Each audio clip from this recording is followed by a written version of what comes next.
The next morning, I woke up to the kind of headache that only comes from stress, confusion, and watching strangers gamble on your emotional stability. I hadn't even made coffee yet when my phone buzzed, not a normal buzz, but the special kind. The screen flickered, dimmed, then snapped open to the chat on its own. Of course. System, new scenario initiated. System, subject 1 will receive an invitation to the Wallace residence. System, predicted responses available. Place your bets. A list populated instantly.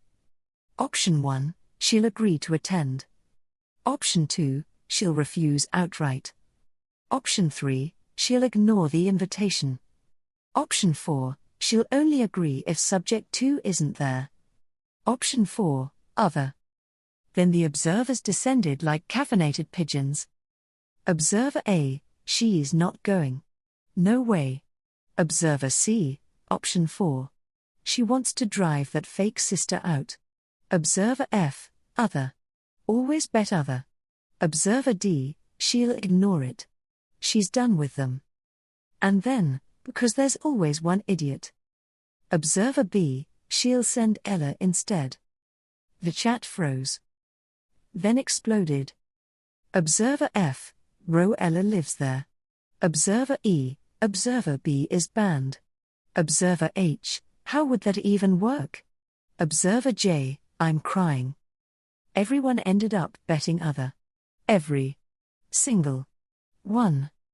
I stared at the invitation, a dramatic, gold-embossed message that looked like it had been designed by someone who thought subtlety was a type of cheese. Carolyn, please join us at our home for an introduction gathering. I smirked, recognizing the command, despite the fancy script and the word please. Then I sent a text to my dear mother. I'll be there. The chat detonated. Observer C, she actually agreed? Observer F, no. Should have at least told them to leave the fake sister out. Observer A, the system is broken. Observer B, I want a refund. I tossed the phone onto the couch and got dressed. If they wanted a show, I'd give them one. The Wallace mansion looked exactly like the kind of place where people said things like legacy and lineage and our family has standards, while never living up to those standards. I walked up the steps and pressed the doorbell. With the first tones of the ostentatious doorbell, the door opened. Miss Smith? That's me, I replied. The butler ran his eyes over my jeans and purple blouse, down to my sneakers with disdain. Come in. You are expected. Thanks, Jeeves, I replied cheerfully, stepping into the large foyer, only to see my dear, fake sister standing there, looking like she'd just sucked on a lemon. Why are you here? She demanded. You invited me, I said. I didn't invite you. They invited you. I don't want you here. Well, I said, stepping past her, that makes two of us. She stomped after me, muttering threats under her breath. I didn't catch all of them, but I'm pretty sure one involved accidentally knocking over a priceless vase. The foyer was full of people, rich people, all dressed like they were attending a gala instead of a family introduction party. Conversations stopped as I walked in. Heads turned. Someone whispered, noticing my distinct lack of an overpriced dress. Ella glared at me like I'd personally ruined her reason for living. Perfect. As I stepped further into the massive house, my phone buzzed again. Curious to see what these weirdos were up to now, I opened the app. System, new wager initiated. System, subject 1's behavior at the gathering is now under evaluation. System, predicted outcomes available. Place your bets. A new list appeared. Option 1, she gets drunk and tells the guests everything. Option 2, she leaves after 10 minutes. Option 3, she causes a ruckus. Option 4, other. The observers pounced instantly. Observer A, she's absolutely leaving. She hates these people. Observer C, no, she's gonna blow the place up. Observer F, other. Always other. Observer D, she'll get drunk and trauma dump. Calling it now. Observer B, she'll fight Ella. Observer H, that's not even an option. Observer B, it should be. Observer F, I'm telling you, she's too smart. She'll make Ella cause the ruckus. I thought for a moment. I had actually planned on stomping around the place, glaring at everyone and ruining any chance my so-called parents had of pawning me off or whatever their plans were, but the comments had me rethinking. A ruckus does sound fun, I muttered to myself, snagging a glass of champagne from a passing waiter.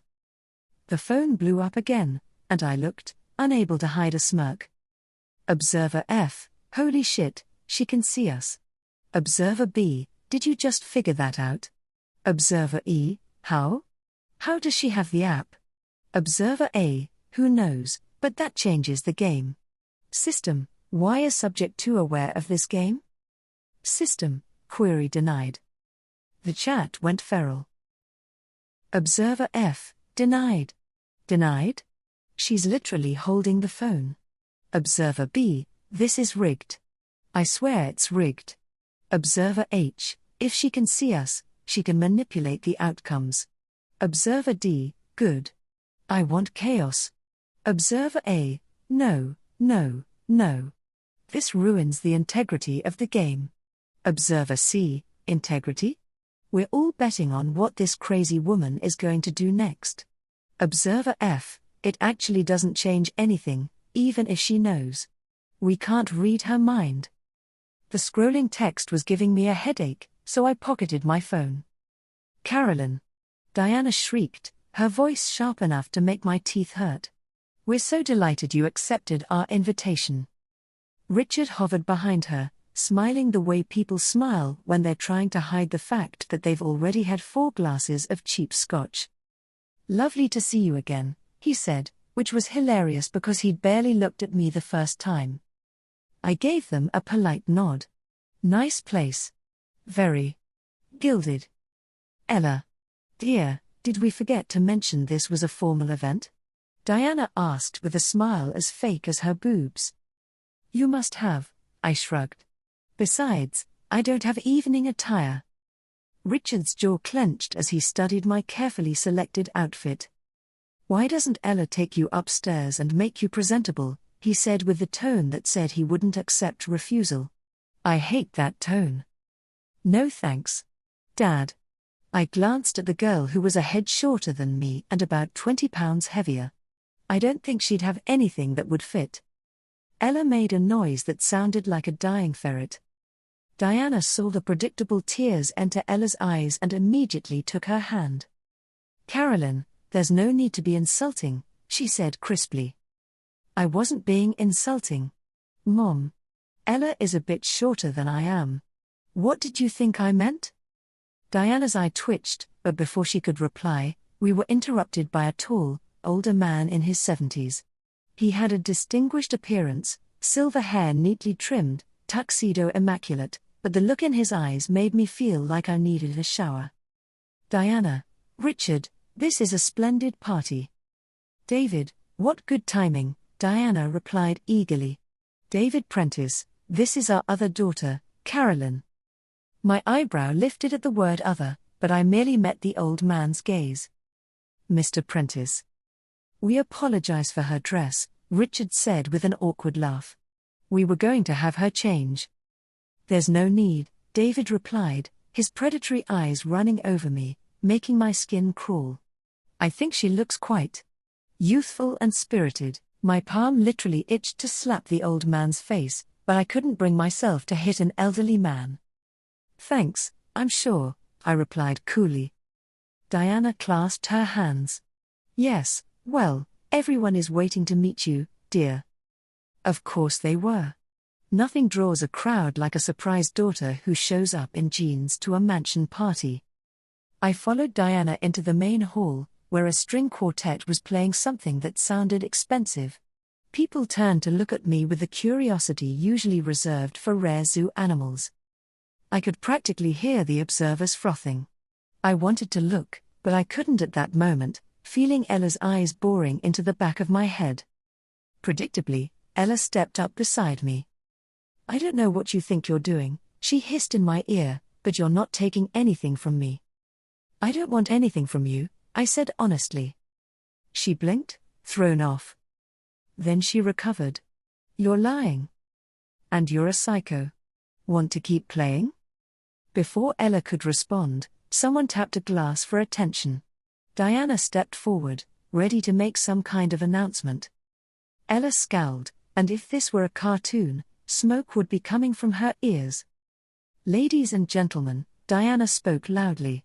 "Thank you for coming to our little gathering tonight. This isn't just a mere party, however. Tonight we wanted to introduce you to someone special." "No freaking way." Ella lunged, fully planning to shove me into the champagne tower. Instead, she tripped on something.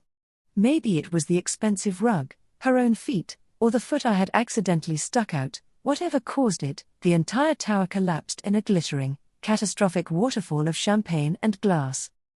People screamed. Someone gasped. Diana froze mid-speech. Richard whispered, "Oh dear God." Ella stood in the middle of the wreckage, soaked, furious, and absolutely humiliated. I didn't say a word. I didn't have to. It was a disaster.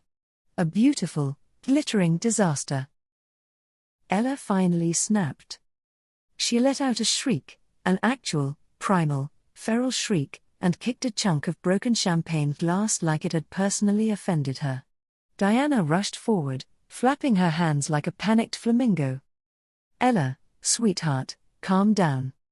"Calm down?" Ella screeched, soaked in champagne and humiliation. She ruined everything. Richard tried to intervene, but he was pushed away by flailing arms. "Everyone, please remain calm." No one remained calm. Guests backed away. Someone whispered, "Is this part of the entertainment?" The string quartet quickly started playing again, trying to settle the room. Ella stomped her foot, slipped again, and nearly fell a second time. Diana grabbed her shoulders, trying to steady her, while Richard attempted to pretend this was just another high society party. It was glorious. I didn't bother sticking around. I turned on my heel and walked out of the main hall, whistling along with quartet. Something cheerful and aggressively out of place in a mansion full of screaming rich people. Once I reached the front steps, I pulled out my phone. The chat was losing its mind. Observer C, that was beautiful. Observer F, I told you she'd make Ella do it. Observer B, I was robbed. Robbed. Observer H, she didn't cause the ruckus, but she enabled it. Observer D, other wins. Other wins. Observer A, I demand a recount. Observer F, nope. Foot assist doesn't count as direct action. Observer B, I'm crying. This is the best game ever. I laughed, actually laughed, right there on the mansion steps. They were right. I hadn't technically caused the ruckus. I'd just helped it along. And apparently, that was enough to make other the winning bet. I slipped the phone back into my pocket and headed down the driveway feeling like that was a very productive 15 minutes.